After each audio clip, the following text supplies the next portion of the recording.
When Alex Elliot-Howery was at home raising 2 young kids, she began to take notice of all the groceries she was throwing away.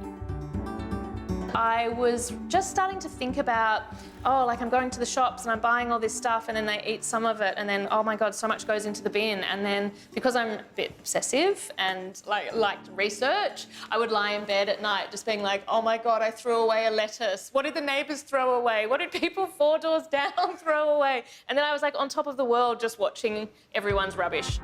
Within a few years, Alex went from pickling and preserving the fruit from her neighbours' trees to starting up a sustainable cafe with her husband James in Sydney's inner west. There's really hardly any food waste at Cornersmith. We're really quite strict, I guess, about portion sizes, making sure there's not too much food. And then we make sure that all the excess bits are being used. So our rule in the kitchen is that you've got to extract as much flavour out of something before it goes into the bin or the compost.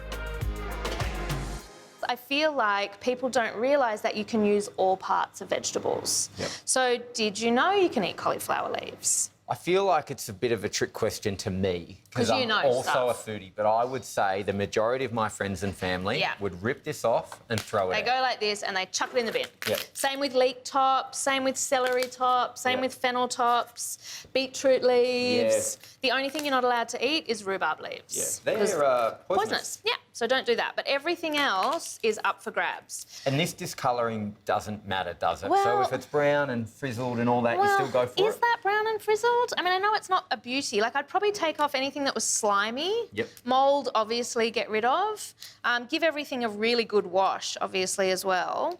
But you just have to inspect. And, like, without being too hippie, you kind of need to connect with your produce and get to know it and know which parts are good and which parts aren't. Why do you think we've been conditioned to throw so much away? I think it's habit, and I think we need to break habits and not just going, oh, it got a bit tired, it got a bit wrinkly, I'm just going to chuck it out. But also we need to go, you know what, this cauliflower that I bought, it cost X amount of money, but also there's all the hidden environmental costs that are behind all of that. So just chucking that in the bin is throwing away water and is throwing away so many other things as well. So yeah, I think it's maybe that we've devalued food. So this is my favourite part. It's really delicious. It's the centre. It's the thing that most people chuck into the bin, but it's full of flavour. And you can put it through a stir fry. You could chop it up like you would a carrot. Yep. But it's also one of the best things to do with it is to make pickles, and quick pickles, not have to sterilise jars. And this is your 20 minutes. I've got people coming over. I want to be super impressive kind of pickling. So what we're going to do is thinly slice it. Okay. The thinner, the better. So the thinner you go, the quicker it pickles. Yeah, because the vinegar will absorb inside it. So the pickling brine is 1 cup of really hot water, half a cup of vinegar, some sugar and some salt. Okay, easy. And easy. Everyone's got that. Everyone's got those things. And they're all preserving ingredients, so they're going to make it last longer as well. Pickling and preserving are 2 of Cornersmith's specialties, with many locals dropping off their homegrown produce to be bottled and sold at the counter, or even added to the seasonal menu. I guess I kind of have become like this pickling queen of Australia, which is, strange and cool.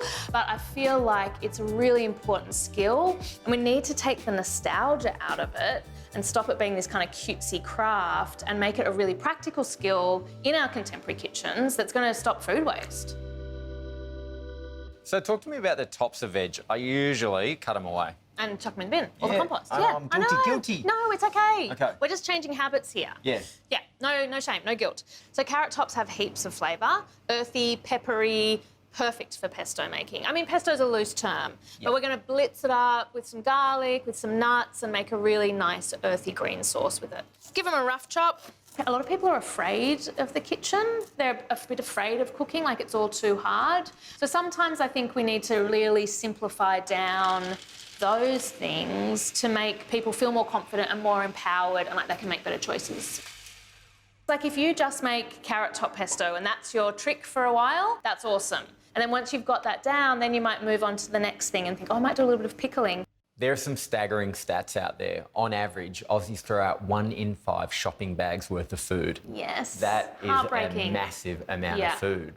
How do we not overshop, and then what do we do with ingredients so they don't go to waste? So I think people have got to shop smart, and I think you've got to buy is what I try to tell people all the time, is to buy less food.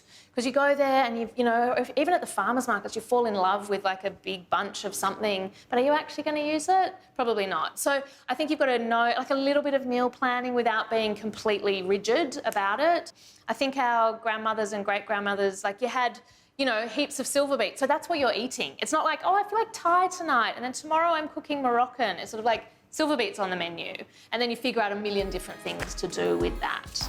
So I think buy less, cook more, but not complex, and use it all, use everything.